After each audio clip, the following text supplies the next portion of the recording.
네, 안녕하세요. 유민아빠입니다. 오늘 날짜 6월 16일, 수요일 오전 10시를 막 지나고 있습니다. 이번 방송에서는 전일에 방송을 하나 해드렸죠. 예, 전일 방송이 바로, 10배 포텐셜 터질 템버거 종목을 준비하자, 라는 타이틀로 해가지고, 과거에 어떤 섹터에서 이렇게 포텐셜 터지는 템버거 종목들이 나왔는지 이 부분을 갖다 공부를 해봤습니다. 주로 이제 어떤 산업에 대해서, 그러니까 뭐 중국, 그 다음에 정책이라든지 혹은 공약, 정책과 공약이죠. 죄송합니다. 중국이나 정책과 공약 혹은 어떤 사회적 트렌드, 사회적 현상, 글로벌한 사회적 현상 혹은 트렌드, 이런 부분에서 실제로 이제 굉장히 큰 수혜를 받는 그런 섹터와 종목들에서 포텐셜이 터지는 종목들, 즉 템버거 종목들이 나왔죠. 흔히 뭐 10루터 종목, 그 다음에 뭐 포텐셜 종목, 템버거 종목, 이런 종목들이 대부분 다 같은 말입니다. 자, 오늘은 여기에 2편에 해당되는 방송이다 라고 보시면 될 것 같아요. 조금 더 구체적으로 한번 공부를 좀 해보려고 합니다. 자, 오늘 방송은 아마 보시면은 끝까지 보실 수밖에 없을 거예요. 왜냐면은 방송 내용이 사실은 예전에 몇 번을 해드렸었어요. 한 적어도 한 서너 번, 네다섯 번 정도는 옛날에 한 7, 8년 전부터 제가 블로그나 카페 같은 걸 해왔었기 때문에 그때부터 방송으로 종종 만들어서 올렸었어요. 근데 그 방송을 보신 분들은 이거라고 하시겠지만, 처음 보신 분들은 이런 것도 있었어? 와, 정말 맞는데? 라는 표현을 하실 거예요. 아마 굉장히 유용하실 겁니다. 유용하시고 아마 이 방송을 들으시면, 2편만 방송을 들으시면 다음에서 이 포텐셜이 터지는, 즉 템버거 종목들이 이쪽 산업에서 나오겠다라는 생각이 어느 정도 들어오실 거예요. 머릿속에서 딱 생각이 나실 겁니다. 자, 오늘은 이런 류의 방송을 할 텐데, 우선 뭐 계속 말씀드리지만 죄송합니다. 계속 말씀드리지만 블로그 자체에 대해서 제가 계속 말씀을 드려요. 내용이 좋으면 구독이나 좋아요 혹은 알람 설정 좀 부탁드린다고 계속 말씀드리고 있습니다. 뭐 좋은 의도로 유튜브를 시작했다라고 말씀을 드리는데, 뭐 적어도 추천 리딩 같은 거를 하기 위해서 여기서 유튜브 방송 많이 회원 모아가지고 추천 리딩을 하고자 하고 만든 거 아닙니다. 시작한 거 아닙니다. 그냥 좋은 취지로 만들었다. 일단 좋은 취지로 만들었습니다. 허나 적어도 다른 건 몰라도 추천 리딩, 뭐 월 회비 뭐 몇십만 원씩 받고 추천 리딩을 한다? 결국엔 그렇게 될 거다, 그렇게 변질될 거다, 이런 오해는 하지 않으셨으면 좋겠습니다. 그런 의도로 만든 건 아니기 때문에 꼭 이 부분 참고해 주시고요. 내용 좋으면 구독, 좋아요. 제가 매일 2편에서 3편씩 올려드리거든요. 동영상을 맘만 먹으면은 하루에 10편도 올릴 수 있어요. 주식과 관련해서는 말이 많아가지고 하루에 맘만 먹으면 10편씩도 올릴 수 있지만, 그래도 딱 보기 좋게 한 2편에서 3편씩 올리고 있으니까 많은 시청 부탁드리겠습니다. 자, 그럼 들어가 볼까요? 자, 제가 차트 하나를 어제 이어서 준비를 했습니다. 현대미포조선이라는 종목이에요. 뭐 현대미포조선에 대해서 어제는 이제 설명한 거는 어떤 중국이 이제 문호 개방을 하면서, 경제 개방을 하면서 불통량이 엄청나게 늘어나고, 때마침 이런 중국 수요가 폭증하면서 국제유가도 상승하고, 뭐 이런 여러 가지 이유로 인해 가지고 이제 선박 수주와 공급이 많아지고, 여기에다가 해양 플랜트 수주까지 폭증을 하면서 어마무시하게 상승을 했죠. 사실 현대미포조선이 해양 플랜트라는 건 아니죠. 현대중공업, 뭐 대우조선해양 혹은 삼성중공업 등이 했습니다. 현대미포조선은 주로 선박, 흔히 말하면 컨테이너선, 이런 데가 전문이었었죠. 이때 당시는. 현대미포조선과 그 다음에 현대삼호중공업이라는 데가 있어요. 이것도 같은 계열사인데 현대중공업의 같은 회사였습니다. 조금 좀 선박의 그 성격이 좀 틀린 걸 생산을 했지만, 자, 어쨌든 이 현대미포조선을 끄집어내린 이유, 다시 한번 끄집어낸 이유, 지금부터 이 편이 시작돼요. 잘 보시고요. 이해 안 되시면은 2번, 3번 반복해서 보시길 권해드리겠습니다. 그만큼 정말 어디 가서도 아마 못 보실걸요. 아마 뉴스나 그러니까 기사, 그 다음에 증권사 리포트에서도 저도 한 번도 못 봤어요. 저도 한 20년 넘게 주식판에 있었지만은 이런 이야기를 한 번도 어디서 해준 적이 없었습니다. 물론 제가 못 본 걸 수도 있겠지만, 예. 그럼 저는 어디서 들었냐? 회원님한테 들었어요. 예, 언제 들었냐면은 2000년대 후반에 들었습니다. 중후반에. 예, 2000년대 중후반. 한참 여기 고점을 찌를 부분 있죠? 요때 당시 들었어요. 이제 그분이, 대우자동차 있죠? 예, 대우자동차. 예전에 대우자동차에 다니셨던 분이거든요. 근데 그분 말씀을 이렇게 들어보고, 근데 그분도 어디서 들었냐면은, 그때 당시 이제 유럽에 한 2년 정도 2, 3년 정도로 파견 나가서 유럽 현지 공장에 계시면서 그쪽에 이제 지인들을 통해 가지고 뭐 경제학자 뭐 이런 분들이랑 어떻게 하다 알게 돼 가지고 그런 자리에서 들었대요. 근데 그걸 듣고 나니까 너무 절실히 느껴지더라는 겁니다. 야, 이거 맞다. 이 논리가 맞다라고요. 근데 그게 저도 이때 당시 듣고 와, 되게 신기하다라고 했었거든요.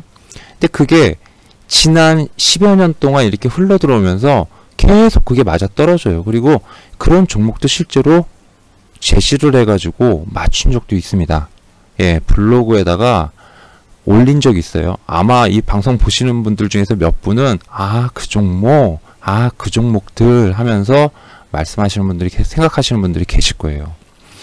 자, 그 중에 대표적인 종목이 바로 뭐였냐면은 서울 옥션이라는 종목입니다.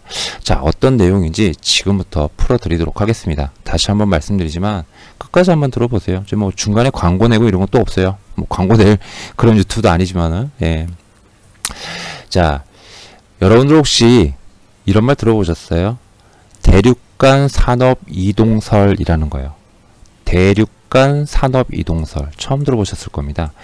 예전에 제가 방송했던 거를 들어보셨다면 이게 이제 블로그 쪽에도 한두 번, 카페 쪽에는 한 서너 번, 지금은 그 카페들이 없어졌지만 올렸었지만은 이 대륙간 산업 이동설이라는 게 있어요. 이거 들어보신 분들이 분명히 계실 것 같기도 합니다. 저 말고도, 예, 다른 쪽에서. 그러나 아마 거의 처음 들어보셨을 겁니다. 이 대륙간 산업 이동설이라는 게 뭐냐면 어떤 산업이 태동을 해요. 이 산업이 태동하면은 이 산업이 대륙을 이동하면서 메인이 계속 이제 이 산업이 대륙을 이동하면서 발전, 그 나라를 해당시키는 그 나라의 경제를 발전시키는 어떤 주대, 예, 이런 역할을 해준다라는 뜻입니다. 자, 뭔지 예를 들어 드릴게요. 되게 쉬워요. 뭐냐면은 예를 들어서 가장 저기한 분야가 어디죠? 예, 그 산업의 근간이다라고 하는 분야가 여러분들 어디라고 생각하세요? 많은 분들이 철이라고 생각하죠. 철. 그죠? 철. 이 철과 관련된 산업은 유럽에서 태동했다고 그러죠. 예, 유럽에서 태동했다고 합니다. 이 유럽에서 태동한 게 어디로 오죠? 미국으로 와요. 그죠? 그럼 미국은 일본을 여러 가지 이유로 산업을 키워주죠. 뭐 고정환율이라든지 이런 것들을 통해 가지고 기술도 최첨단 핵심 기술을 1970년대에 29가지인가를 줬다고 그러죠. 그래서 그걸로 굉장히 비약적인 발전을 했다고 그러죠. 일본이. 자, 미국은 일본으로 이런 기술을 주는데 이와 함께 일본은 철강과 관련된 기술을 습득을 합니다. 그죠? 예, 철강과 관련된. 그러면서 1970, 80년대에 이런 기술을 다시 한국에 이전을 해줘요. 그죠? 그리고 이 철강은 지금 어디로 넘어가 있죠? 예, 중국으로 넘어가 있습니다. 그죠? 자, 유럽이라는 대륙에서 미국이라는 대륙으로 왔고요. 그 다음에 일본, 아시아로 와서 다시 일본에서 한국으로 갔다가 한국에서 중국으로 간다. 이 논리예요. 이게 맞을까요? 맞아요. 맞습니다. 실제로. 뭐냐면은, 자, 조선 있죠? 조선도 마찬가지죠. 유럽에서 나왔죠? 이게 어디로 갑니까? 나중에 미국으로 가죠. 미국으로 간 다음에 그 다음에 어디로 갑니까? 일본으로 갔어요. 우리나라가 2000년대 초반에 초중반 후반까지 전 세계 시장을 석권해서 이 조선주들이 어마무시하게 급등을 했잖아요. 그죠? 예, 그 전까지 전 세계 1위는 일본이었습니다. 그리고 이게 한국으로 오고요. 다시 어디로 갑니까? 중국으로 갔어요. 그죠? 예, 중국과 그 다음에 그 해양 플랜트 같은 경우는 싱가포르가 중국으로 넘어갔고요. 저가, 예, 저가 공략을 통해 가지고 아직 기술력 중에서 일부는 안 된다고 그러죠. 여튼간에 그렇게 넘어갔습니다. 자, 조선만 그렇습니까? 아니에요. 자동차도 그렇죠. 예, 유럽에서 만들어진 이 자동차 산업은 어디로 갔죠? 예, 미국으로 갑니다. 미국에서 1970년대 이러저러 이러한 이유로 인해 가지고 일본의 핵심 기술 등을 공급하고 일본은 이걸 통해서 미국에다가 엄청난 수출을 통해 가지고 자동차 왕국이라는 것을 달성을 합니다. 그랬던 것이 중국 시장의 개방과 함께 2000년대 후반부터 2010년대 초반까지 당연히 한국으로 왔습니다. 그런데 이 한국은 현대차와 기아차를 더한 수치로 따졌을 때 전세계 생산량인가 그 기준으로 6인가 7위까지 했었죠. 아직 1위 달성은 못했습니다. 아직 전혀 1위는 토요타 등을 비롯한 일본의 아직까지도 그 자리를 가지고 있죠. 원체 미국에서 시장 점유율이 압도적으로 높기 때문에. 그쵸? 예. 근데 이게 폭스바겐, 토요타 이렇게 왔다 갔다 하는 걸로 알고 있는데 제가 정확한 수치는 잘 모르겠습니다. 그런데 어찌됐든 1, 2위는 여전히 폭스바겐과 적입니다. 그래서 이 주도권을 뺏어오기 위해서 뭐죠? 상위 3, 4위 안으로 들어가기 위해서 현대기아차가 전기차, 수소차라는 카드를 가지고 엄청나게 폭풍 투자를 한다라고 하죠. 그죠? 아직까지는 안 왔어요. 그러나 어디까지나 이 자동차 산업은 일단은 뭐 포화 시장이고 새로운 어떤 전기차나 수소차의 신시장이 열린다라고 하더라도 그렇게 큰 변화는 없는 이미 주가에 어느 정도 일부 많이 반영되어 있기 때문에 이런 산업 자체가 무조건 1위를 달성한다라는 개념보다는요. 이 산업에서 근간에 있는 이런 기술들이 넘어오는 것을 말을 해요. 무슨 말인지 아시겠죠? 그런 면에서 이제 자동차는 넘어왔다가 이 자동차에서 우리나라뿐만 아니라 어딥니까? 중국이 굉장히 공격적이죠. 예, 전기차 시장에 대한 중국의 공격적입니다. 이 중국으로 넘어가지는 않았지만은 그래도 중국이 굉장히 공격적으로 하고 있기 때문에 어떻게 될지 모른다 라는 겁니다. 자, 이처럼 이런 어떤 굉장히 큰 산업 분야가 있어요. 예, 경제에서 차지하는 그런 큰 산업 분야의 그런 기술들이 유럽이나 미국에서 태동을 해서 이게 일본으로 넘어왔다가 이게 다시 한국으로 가고요. 일본이라는 건 섬나라고요. 한국이라는 나라는 분명히 대륙에 속해 있습니다. 그죠? 육지죠. 그렇기 때문에 한국으로 넘어가고 이 한국으로 넘어온 게 중국이나 혹은 동남아로 넘어간다는 겁니다. 반도체 같은 건 어디죠? 반도체 같은 경우는 미국입니다. 그죠? 미국. 자, 설예로 미국에서 1970, 80년대에 일본으로 반도체를 갖다가 넘겨준 이유를 여러 가지 이유를 들고 있어요. 그 중에 가장 대표적인 게 이 반도체 생산하는데 굉장히 위험한 소재들을 많이 사용한다 이거예요. 소재나 재료들을. 자, 이거를 갖다 반도체를 만들려고 하니까 자꾸 공장에서 사람이 죽어나가요. 죽어나가니까 안 되겠다 싶어가지고 이 산업은 아무래도 안 좋은 산업이구나 라는 그런 인식이 퍼지면서 이렇게 안 좋은 거는 저기 일본, 아시아 쪽에다 주자 해가지고 줬다라는 설도 있고요. 그리고 다른 하나는 반도체를 직접적으로 주려고 하는 건 아니고 자동차 산업이라든지 아니면 라디오, TV 여러 가지 그런 분야에 쓰이는 이런 트랜지스터라든지 이런 반도체 소자 이런 부분들을 갖다가 동시에 줬다라는 설도 있어요. 네, 동시에 줌으로써 일본이 이걸 발전시켜가지고 메모리 반도체 쪽을 강화시켰다라는 그런 게 있죠. 근데 또 하나는 이 메모리 반도체를 일본이 줬지만은 추후에 파운드리라든지 이런 부분들은 어디다 줬습니까? 대만에 줬다라고들 하죠. 아시아권에다 줬다. 이런 식으로 모든 어떤 굉장히 크게 차지하는 비중을 굉장히 크게 차지하는 어떤 산업 있죠. 이 산업이 유럽에서 그 중심축이 미국 지역으로 미주 지역 쪽으로 오고 혹은 미주 지역 쪽으로 오고 혹은 미국에서 생긴 것도 마찬가지고요. 그러다가 이게 일본으로 왔다가 다시 아시아 대륙인 한국으로 거쳐가지고 한국에서 중국 혹은 동남아로 넘어갔다는 설이 바로 대륙간 산업 이동설이라고 하더라고요. 자, 이 대륙간 산업 이동설이라는 건 제가 만든 건 아닙니다. 사실은 이런 표현은 저도 들은 거, 그때 당시 어렴풋이 그냥 술자리에서 들었던 내용을 갖다 여러분들한테 설명을 드리고 있는 거예요. 그런데 이거를 갖다가 응용을 충분히 해볼 수 있어요. 뭐냐면은 이 대륙간 산업 이동설이라는 것도 굉장히 큰 경제의 근간을 가질 수 있는 굉장히 큰 산업 분야라고 볼 수 있지만, 오히려 소득 수준이 올라가면 올라갈수록 앞에 선진국들이 했던 것을 고스란히 따라가는 경향도 있겠죠. 이것도 어떻게 보면 대륙간 산업 이동설의 하나의 매 한 가지인 것 같더라고요. 그래서 제가 아직도 뒤져보면 나올 거예요. 그 골드맨 블로그죠, 거기가. 예, 그 서울 옥션이라는 종목이 있어요. 서울 옥션이라는 종목. 최근에도 제가 이제 막 그 동영상으로도 올려드리고 했었거든요, 예전에. 근데 이 서울 옥션이라는 종목을 분석할 때 어떤 식으로 분석했냐면, 지금 제가 이렇게 말씀드리는 대륙간 산업 이동설을 갖다가 설명을 쭉 해드리면서 해서 서울 옥션을 갖다가 분석을 해드린 적이 있었어요. 그게 언제였냐면은 제가 보는 차트에서 혼합 배열에 해당되는, 예, 바로 이 자리에서, 그러니까 거의 없었어요. 이때 당시 이제 제 기억으로는 KTB, 예, KTB 자산운용사가 뭐 비상장 때부터 물량을 가지고 있었고 어쩌고저쩌고 하면서 뭐 얘네들이 안 팔고 있는 이유가 바로 이것 때문입니다. 이것 때문인 것 같습니다. 라고 해가지고 분석을 쫙 해드렸어요. 그리고 그에 앞서서 바로 조금 전에 말씀드린 대륙간 산업 이동설을 갖다 먼저 설명을 드리고, 그 다음에 바로 서울 옥션이 거기에 해당되는 종목이지 않을까라고 생각해서 서울 옥션을 그때 당시 이제 KTB 투자 모시게했나?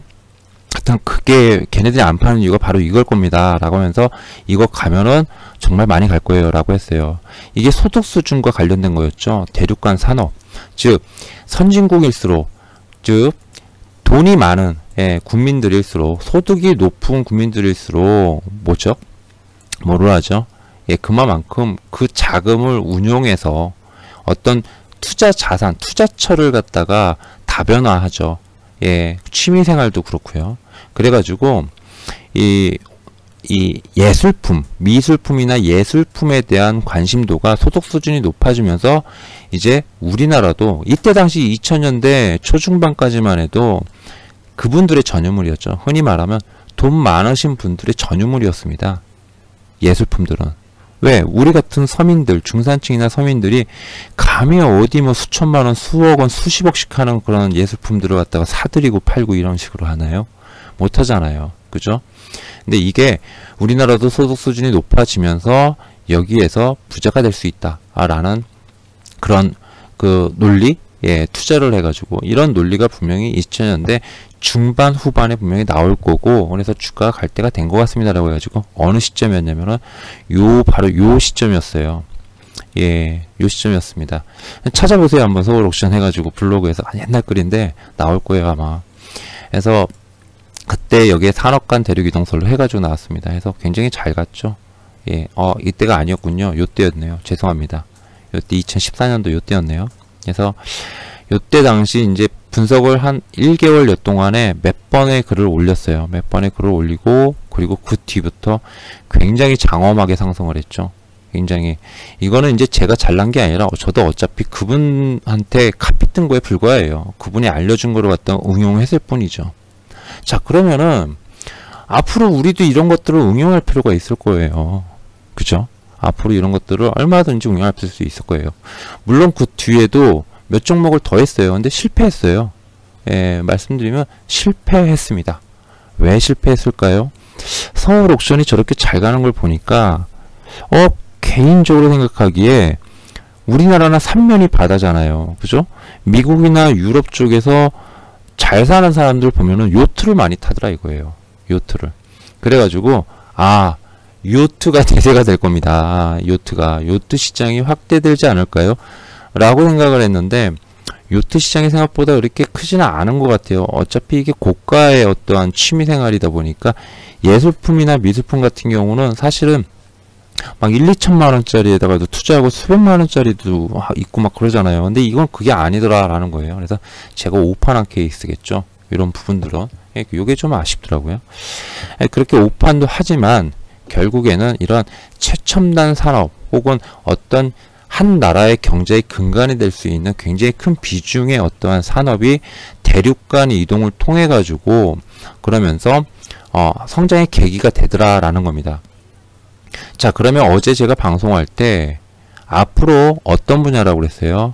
아마도 산업을 찾을 때 제가 볼 때는 중국 쪽에서의 어떠한 시장 개방이라든지 혹은 앞으로 우리나라도 대선이 있기 때문에 이 대선과 관련된 선거 공약과 관련된 종목 중에서 나오지 않을까 싶어요.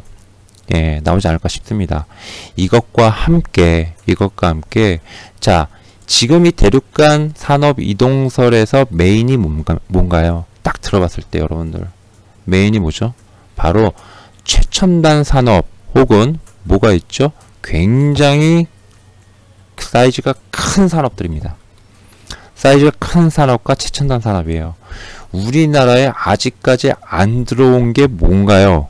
이걸 한번 고민해 볼 필요가 있다는 거예요. 아직까지 안 들어온. 우리나라가 아직까지도 여기에 해당되는 기술이 여러 가지 이유, 뭐 글로벌하게 어떤 제약을 받아서 못했다거나 아니면 기술력이 부족해서 늦어서 여러 가지 그런 이유들이 있을 거예요. 그죠? 여러 가지 이유들이. 자, 그러게 어떤 부분야가 있을 거라고 생각하십니까? 저 개인적으로는 일단은 뭐가 생각나냐면 딱 부러지게 뭐가 생각나냐면은 우주항공이 생각이 납니다. 우주항공. 그죠? 아마 여러분들 무릎을 치시고 계실 거예요. 아, 우주항공 맞다 라고 하실 겁니다. 분명히 우리나라가 후발주자예요. 그죠? 우리나라는 선진국들에 아직 거기 근처를 못 가고 있습니다. 뭐 근처 갔겠죠. 예, 근데 굉장히 뒤처져 있다라고 하죠. 굉장히 우주항공이 있을 겁니다. 그 다음 분야가 뭐죠? 여러분들 그거 아십니까?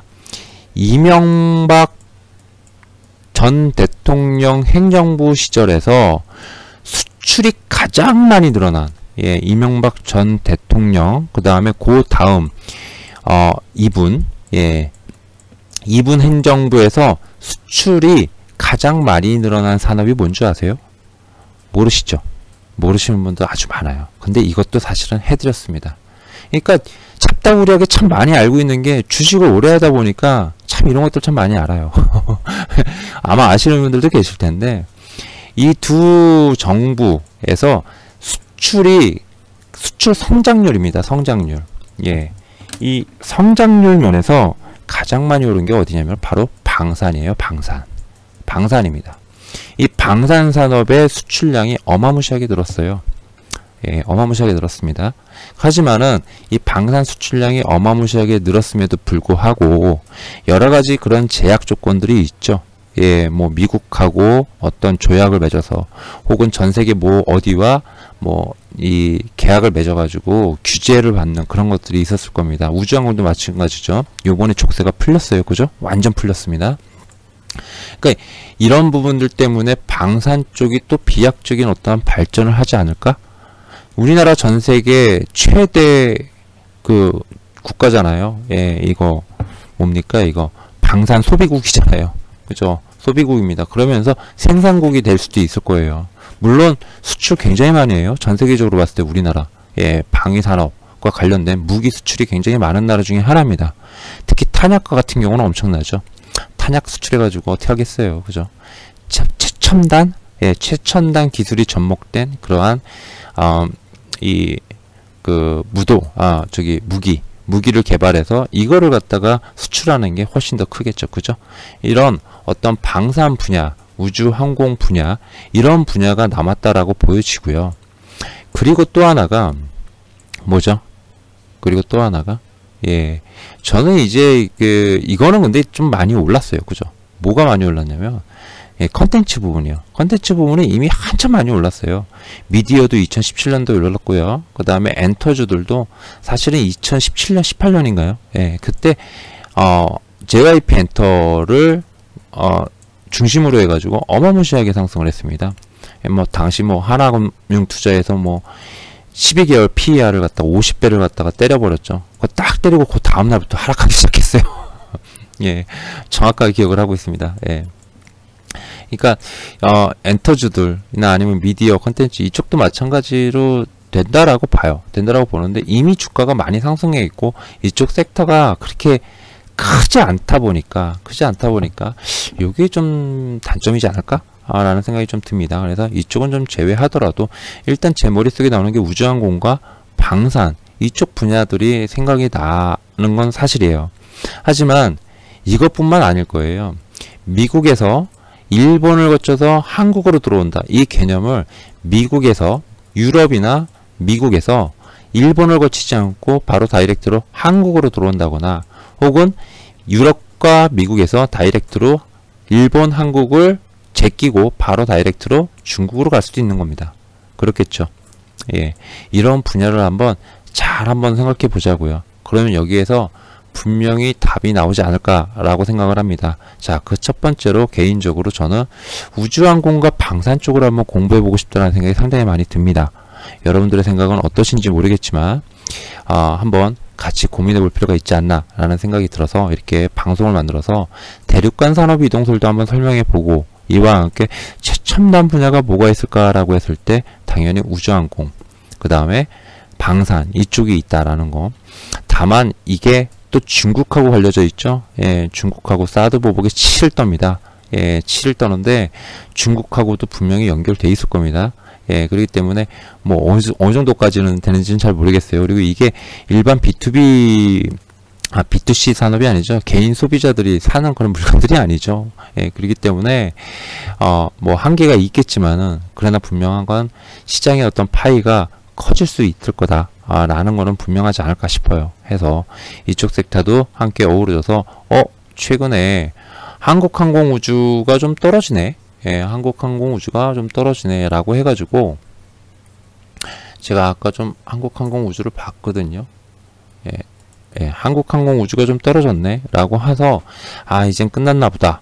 예, 뭐 하나 에어로스페이스 라든지 이런 그런 어떤 그 우주항공과 관련된 그런 종목이나 아니면 방산과 관련된 종목 이런 종목들이 좀 떨어진다라고 하더라도 좀 지켜볼 필요가 있지 않나 라는 생각 여전히 좀 가지고 있습니다.